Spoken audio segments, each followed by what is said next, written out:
চলছে কাঁঠাল পাড়ার অপারেশন। এই যে দেখেন কি অবস্থা, এই 3টা, ওই 4টা 7টা, এই 2টো 9টা। কিন্তু এই যে এই বিপদ, এই যে কাঁঠালটা 2 গাছের ডালের মাঝখানে আটকায় গেছে, এই বের করা যাচ্ছে না। তো কালকে কুরবানি, এই কাঁঠালটাকে এখন কুরবানি করা হচ্ছে। মনে হচ্ছে নরম নরম পেকে গেছে, হ্যাঁ, বটি দিয়ে অপারেশন করে বের করা হচ্ছে। হ্যাঁ, এখন এই বটি কি ভেঙে যায়, আমি তো সেই টেনশনে আছি। আমাদের ঢাকা ফেরত কসাই ঢাকা থেকে এসে কাঁঠালকে জবাই করা চলছে।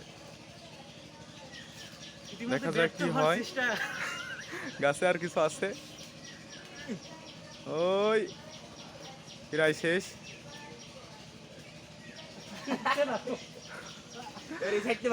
এই কাঁঠাল যদি কাটি বের করতে হয় যথেষ্ট কষ্টকর কাজ।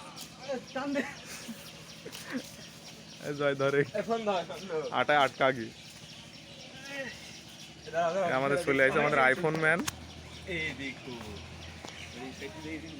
এই পাশে ধরে তাহলে নামি যাবেন পোস্ট দিয়ে ধরলে।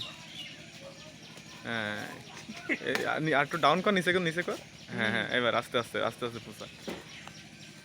এই কাঁঠাল এখন কেটে অর্ধেক অর্ধেক করে বের করা লাগবে, কারণ এই কাঁঠালটা ভিতরে গাছের ভিতর আটকায় গেছে, প্রচন্ড টাইট, বের করাই যাচ্ছে না। 2 জন মিস্ত্রিও কেটে বের করতে পারছে না। রৌদ্র রৌদ্র গাছ কই, জাম কই, গাছে ভর্তি জাম। একটু জুম করি দেখি, জাম গাছে লোডেড, ফুললি লোডেড। কিন্তু তো পাখি একবার বৃষ্টি হলে সব জাম পেকে যাবে। অসাধারণ। জাম গাছের পাশে, আরে কাঁঠাল, কাঁঠালের জীবন শেষ। কাঁঠালের তো পেট ফাটে গেল। একটা ভ্যান নিবি বুঝলি সাগর, নিয়ে তুই মাথায় করে নিতে গেলে কিন্তু তোর অবস্থা টাইট হয়ে যাবেন।